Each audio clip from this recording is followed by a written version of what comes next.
मित्रों, इस वीडियो के माध्यम से मैं इतिहास की मार्क्सवादी व्याख्या पर कुछ चर्चा यहाँ पर करना चाहूंगा। विश्व इतिहास में जो यूरोप का रिनेसां हुआ 1453 में, उसके पश्चात चिंतन और लेखन की शैली में व्यापक परिवर्तन हुआ। इसके परिणाम स्वरूप इतिहास में वैज्ञानिक लेखन पद्धति प्रारंभ हुई। 18th सेंचुरी में दो रिवॉल्यूशन हुआ जिसने दुनिया को बहुत हद तक प्रभावित किया। एक रिवॉल्यूशन तो फ्रेंच रिवॉल्यूशन था और दूसरा रिवॉल्यूशन इंडस्ट्रियल रिवॉल्यूशन था, जिसने विश्व की राजनीति को भी कहीं न कहीं अवश्य प्रभावित किया। इसने सामाजिक अर्थशास्त्र को भी व्यापक रूप से प्रभावित किया और 19th सेंचुरी के पूर्वार्ध तक ऐसे युग चिंतक से इतिहास प्रभावित हुआ जिसके विचारों ने न केवल यूरोप बल्कि विश्व में एक जन क्रांति उत्पन्न कर दी। यह वही विचारक था जिसे हम कार्ल मार्क्स के नाम से जानते हैं।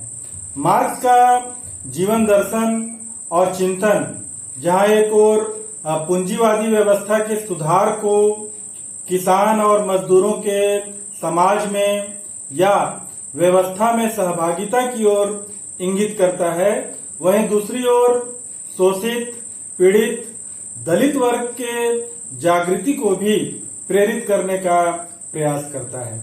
मार्क्स का बौद्धिक क्रांति या उसको हम बौद्धिक जागृति भी कह सकते हैं, उसके रूप में एक तरह से उद्भूत हुई।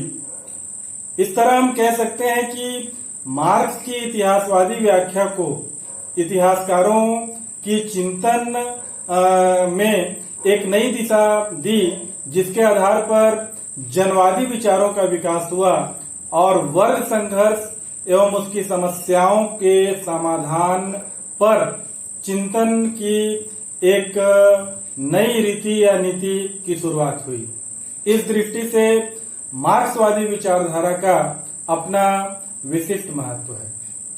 इतिहास दर्शन नामक पुस्तक में बुद्ध प्रकाश को जब हम पढ़ते हैं तो उन्होंने कार्ल मार्क्स की समाजपरक सोच को मार्क्सवादी इतिहास का मूल आधार प्रोजेक्ट करने का प्रयास किया है। मार्क्स की वैचारिक सोच वस्तुतः अन्य लोगों के विचारों पर आधारित थी। साथ ही साथ कार्ल मार्क्स ने आर्थिक आधार पर समाज के संदर्भ में जो भौतिकवादी ऐतिहासिक व्याख्या प्रस्तुत की, उसका विश्व जगत में अपार स्वागत हुआ। सामाजिक वर्गों की असमानता और उसके बीच अंतर विरोध से ही समाज में यह देखा गया है कि तनाव पैदा होता है और यही तनाव कालांतर में समाज को गतिशील बनाता है। यह सामाजिक गतिशीलता आदिम काल से लेकर आज पर्यंत विद्यमान है। मार्क्स की यह उक्ति बेहद प्रसिद्ध है कि दार्शनिकों ने अब तक समाज की व्याख्याएं ही की हैं, किंतु असली प्रश्न समाज को बदलने का है, उसे परिवर्तित करने का है। उसने इतिहास को मात्र घटनाओं के संकलन के रूप में नहीं देखा, अपितु समाज के आंतरिक संगठन तथा बदलावों को अनावृत करने के रूप में देखा। जब हम रामलखन शुक्ल जैसे इतिहासकारों को पढ़ते हैं तो उन्होंने या उनके विचार को आत्मसात करते हैं तो ये पाते हैं कि मार्क्सवादी मूलतः, जैसा कि नाम से ही स्पष्ट है, कार्ल मार्क्स के दर्शन पर आधारित विचारधारा का नाम है। परंतु इसके संबंध में सबसे अनोखी बात यह है कि इसका प्रभाव केवल सामाजिक विज्ञानों की विभिन्न शाखाओं यथा इतिहास, राजनीति शास्त्र, अर्थशास्त्र इत्यादि पर ही नहीं पड़ा, बल्कि विश्व की कई महत्वपूर्ण घटनाओं एवं राज्य व्यवस्थाओं पर भी सीधे रूप में पड़ा है। कार्ल मार्क्स का कथन है कि कि दार्शनिकों ने अब तक समाज की व्याख्याएं की हैं, परंतु असली प्रश्न समाज को बदलने का है। उनके अपने जीवन दर्शन को भली भांति प्रतिबिंबित करती है। स्वाभाविक है कि मार्क्स ने जो कुछ लिखा वह अपने परिवेश और उसके संघर्षों के संदर्भ में लिखा, और आज उस पर न्याय संगत टिप्पणी कर पाना इतना सुलभ नहीं है। परंतु मोटे तौर पर यह कहा जा सकता है कि मार्क्स ने इतिहास को मात्र अलग अलग घटनाओं या महान व्यक्तियों के क्रियाकलापों की सूची के रूप में न देखकर समाज के आंतरिक संगठन तथा बदलाव को अनावृत करने के उद्देश्य से देखा और उसी तरह इसका अध्ययन किया।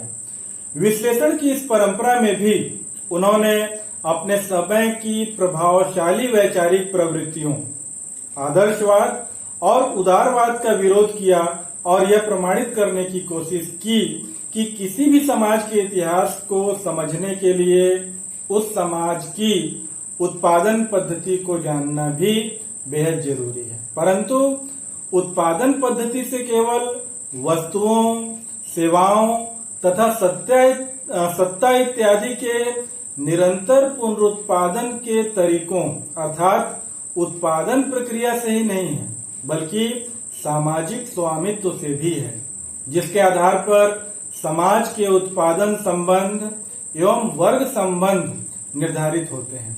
ये वर्ग संबंध एवं इनके बीच का अंतर्विरोध, कंट्राडिक्शन, समाज का सबसे महत्वपूर्ण अंतर्विरोध है, क्योंकि इसका प्रभाव समाज के हर पहलू पर प्रत्यक्ष या अप्रत्यक्ष रूप से दिखलाई पड़ता है। वर्गों की असमानता और उसके बीच के अंतर्विरोध से ही समाज में तनाव पैदा होता है, जो उसे गतिशीलता भी प्रदान करता है। इसकी चर्चा अभी मैंने पहले भी की थी। और वर्ग संघर्ष की स्थिति सामाजिक पुनरुत्पादन की तकनीक को भी निरंतर बदलाव की ओर अग्रसर करती है।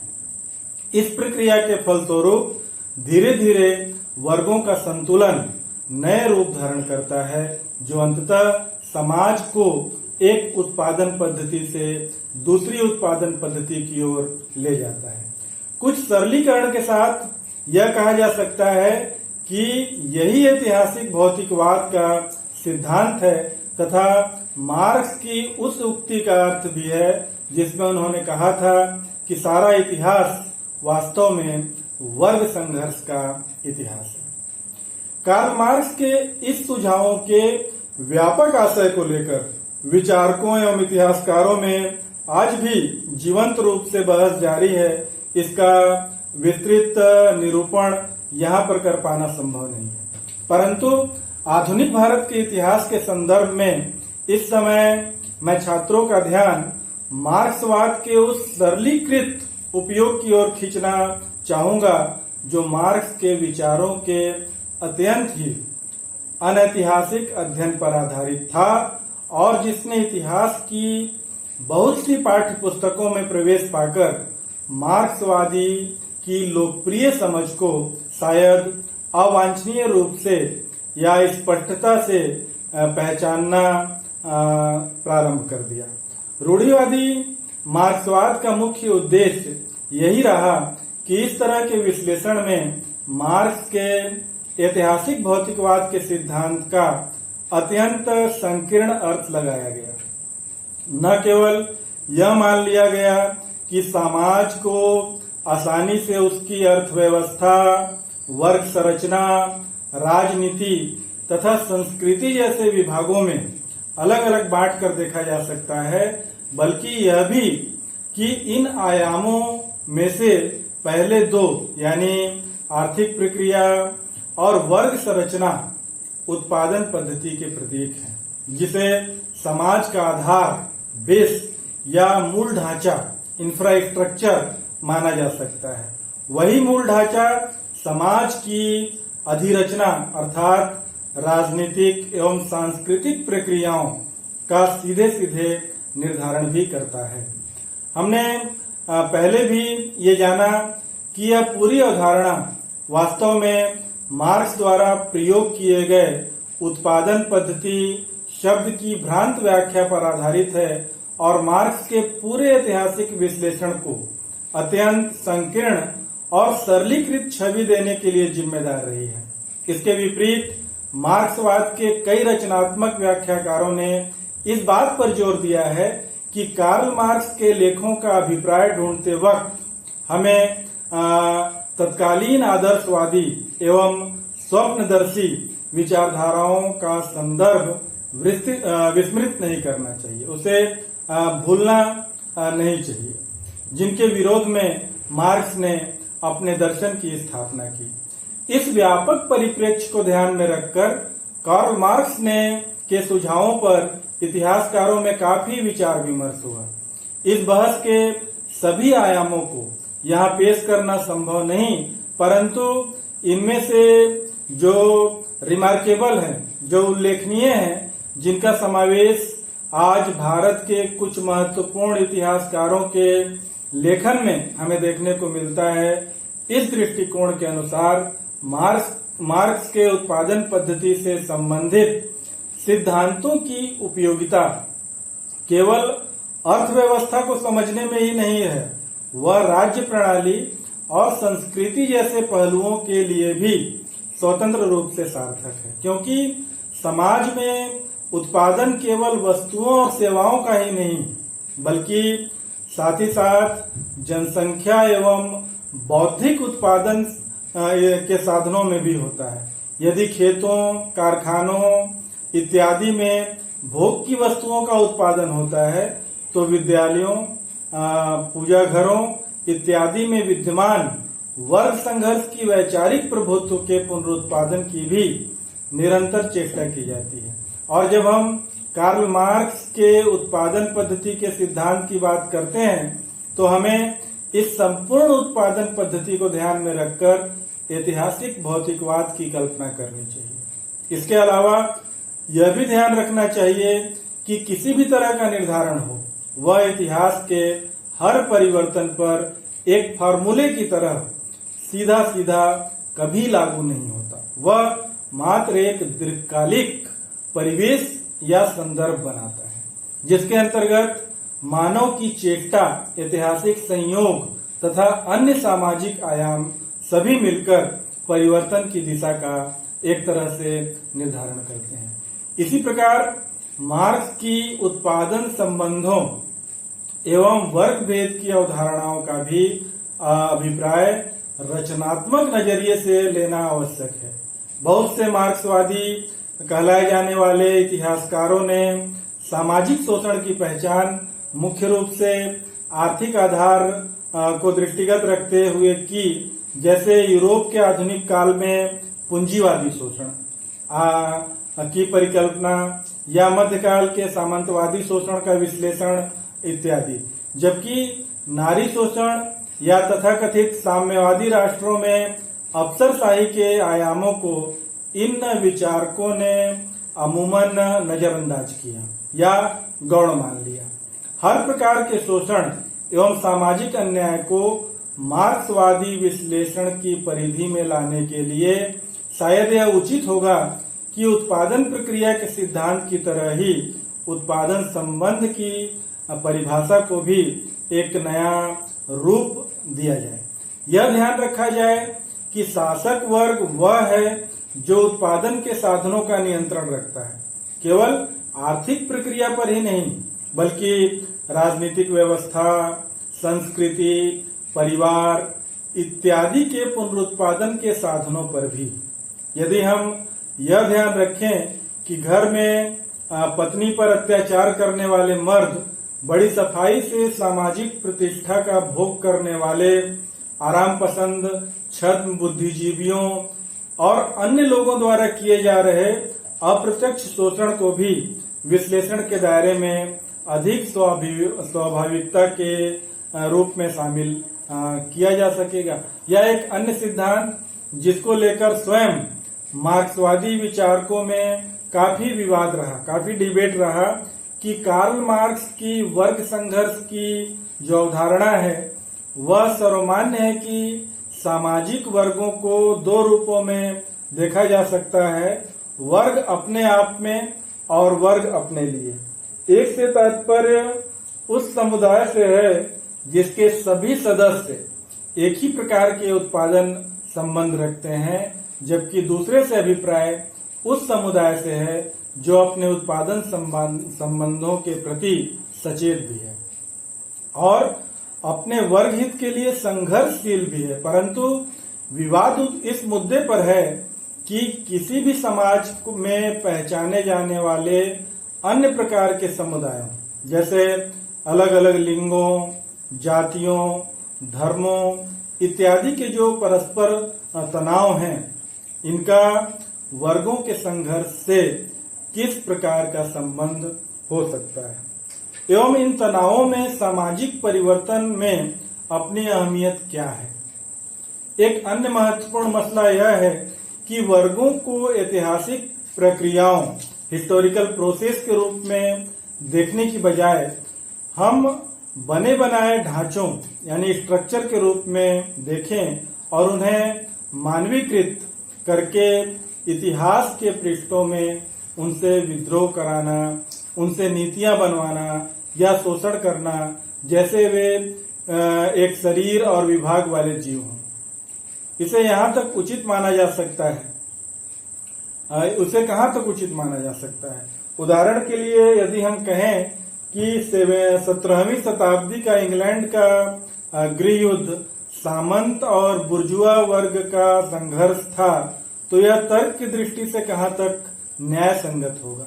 क्या वर्ग संघर्ष के सिद्धांत का इस तरह का उपयोग कई बार यह भ्रामक अवधारणा नहीं बनाता कि एक ही वर्ग के सभी सदस्य की सारी चेतना एवं चेष्टाएं प्रायः उनके आर्थिक हितों को जोड़ तोड़ पर ही आधारित होती हैं। उनके वर्ग संबंध जानकर ही हम उनकी पूरी राजनीतिक और सामाजिक समझ का लेखा जोखा तैयार कर सकते हैं। सौभाग्य से इस तरह का सरलीकरण के विरुद्ध अब कई अंतर्राष्ट्रीय ख्याति के इतिहासकारों ने आवाज उठाई है और वर्गों को बने बनाए ढांचों के रूप में देखने की बजाय एक हिस्टोरिकल प्रोसेस के रूप में देखने पर जोर दिया है। ऐतिहासिक प्रक्रिया वर्ग विभाजित समाजों में तनाव एवं संभाव्य चेतना के रूप में तो विद्यमान रहती है, परंतु क्रांतिकारी वर्ग चेतना के रूप में इसका आविर्भाव विशिष्ट ऐतिहासिक संदर्भ पर निर्भर करता है। यह एक विचारणीय मुद्दा है कि रूढ़िवादी मार्क्सवाद और द्वंद्वात्मक एवं भ्रामक स्वरूप आखिर मार्क्सवादी कहलाए जाने वाले कुछ विचारकों में इस कदर लोकप्रिय क्यों बना। विचारकों के बीच आज भी एक रोचक बहस का मसला है कि मार्क्सवाद की गलत समझ के बीच कहां तक मार्क्स ने अपने आर्थिक एवं वैचारिक परिवेश में निहित थे और बाद में ऐतिहासिक परिवर्तनों से मतांधता को कहां तक बढ़ावा मिला। परंतु इस बहस की गांठों से अधिक महत्वपूर्ण इस समय हमारे लिए यह जानना है कि इतिहास के वास्तविक शोध पर मार्क्सवाद का क्या प्रभाव पड़ा एवं समय के साथ इसमें क्या परिवर्तन आया।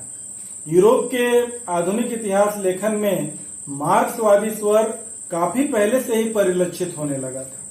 मार्क्स के बाद एंगेल्स, कुटस्की, लक्जेमबर्ग तथा लेनिन इत्यादि अनेक सक्रिय विचारकों ने स्वयं इसमें प्रारंभिक योगदान किया। समय के साथ पेशेवर ढंग से भी मार्क्सवादी इतिहास लिखा गया और यूनिवर्सिटीज में धीरे धीरे न केवल इस तरह के इतिहास लेखन को अच्छी ख्याति मिली, अच्छी प्रतिष्ठा मिली, बल्कि यह परंपरा अपने आप में एक अत्यंत प्रभावशाली व्यवस्था के रूप में भी विकसित हुई। इसी तरह मॉडर्न इंडियन हिस्ट्री के इतिहास लेखन में भी मार्क्सवादी विचारधारा को स्थापित करने वाले लेखकों में सक्रिय राजनीतिज्ञ एवं व्यावसायिक इतिहासकार दोनों ही थे। परंतु मोटे तौर पर यह कहा जा सकता है कि आधुनिक भारत के प्रारंभिक मार्क्सवादी इतिहास लेखन में काफी समय तक रूढ़िवादी नजरिया हावी रहा। इस प्रवृत्ति में न केवल आर्थिक नियतिवाद के संकुचित नजरिए का प्रयोग होता रहा, बल्कि राष्ट्रवाद की मुख्य धारा के प्रति भी कटु रवैया अपनाया गया। रूढ़िवादी मार्क्सवाद को यूरोप में 20वीं शताब्दी के मध्य से ही चुनौती मिलने लगी थी। इस प्रक्रिया में फ्रांसीसी इतिहासकारों के संपूर्ण इतिहास तथा बौद्धिक उत्पादनों के अध्ययन ने परोक्ष रूप से महत्वपूर्ण भूमिका निभाई। इस उद्देश्य को लेकर फ्रांसीसी पत्रिका अनाल्स में प्रकाशित अतीत की रोजमर्रा की जिंदगी इत्यादि पर भी अभूतपूर्व एवं रोचक शोध ने पूरे विश्व के इतिहास लेखन को एक तरह से नई दिशा प्रदान की। विशेषकर संपूर्ण इतिहास की कल्पना के आगे रूढ़िवादी मार्क्सवादियों द्वारा राजनीतिक प्रक्रियाओं को आर्थिक ढांचे में ठूंस कर व्याख्या करने का प्रयास काफी अस्वाभाविक तथा गौण साबित हुआ। और हर्ष की बात यह है कि धीरे धीरे मार्क्सवादी परंपरा के ही उत्कृष्ट इतिहासकारों ने आगे बढ़कर इस नए आयाम को स्वीकार किया और अपनी रचनाओं में संस्कृति और अन्य बौद्धिक उपादानों के पहलुओं को अधिक संजीदगी के साथ समाविष्ट करने का उच्च कोटि का इतिहास लिखा। इस तरह इतिहास लेखन और उसकी समस्याओं का संक्षिप्त चर्चा मैंने आप सभी के साथ किया। आधुनिक भारत के मार्क्सवादी इतिहास लेखन में भी रूढ़िवादिता का त्याग 2 चरणों में और 2 अलग अलग दिशाओं में हुआ है। इसी के चलते स्वतंत्रता संग्राम में गांधीवादी राष्ट्रीयता के योगदान का पुनर्मूल्यांकन किया गया और बिपिन चंद्र और रजत राय जैसे इतिहासकारों ने मार्क्सवादी दृष्टिकोण रखते हुए राष्ट्रीय आंदोलन की मुख्य धारा के प्रति रजनी पामदत्त जैसे लेखकों की तुलना में अधिक सहानुभूतिपूर्ण रवैया अपनाया। इस वीडियो की अगली कड़ी में हम पृथक पृथक इतिहासकार जो मार्क्सवादी विचारधारा से प्रेरित हैं और उनके लेखन पर विस्तृत रूप से चर्चा करेंगे। Thank you.